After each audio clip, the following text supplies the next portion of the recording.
Sabire Badlışahlar. Salam hünərli xalqım, mənim dəyərli xalqım, Bakıdır mənim adresim, indi yayılsın səsim.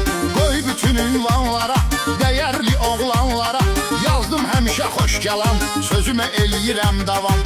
Vardır onda səviyyə, qardaşından hədiyyə, atsanı bir, qanı bir, həm evi ünvanı bir.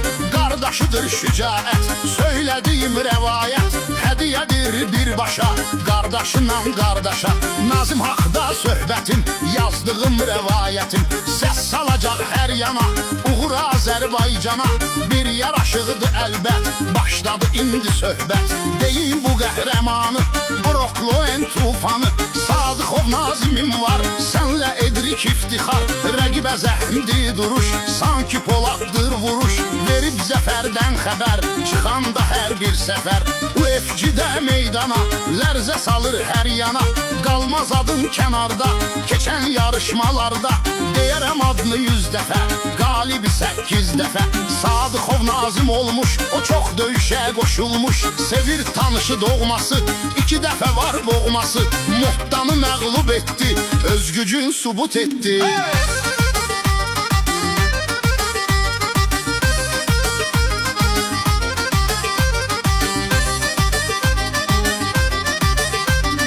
Millətin soraqladı, bonfimi o saxladı, mənim də fəxrim budur, o da Qarabağ ruhudur. Orada mənim torpağım, dalğalanır bayrağım, Nazimin yolu haqdır, Allah ona dayaqdır. Tənha gəzər ədəbli, qara canavar ləqəbli, sürü ilə yox tək gəzər, tutsa rəqibləri nəzər. Əsmisən külək kimi, çaxmısan şimşək kimi, Nazim bir qəhrəmandır, adın fəxrdir şandır.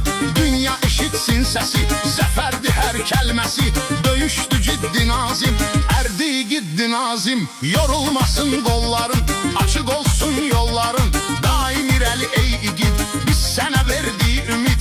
Yaz qələbə dastanın, fəxrisən bu ünvanın, daim uğurlar olsun, fəxrlə hamı baxsın.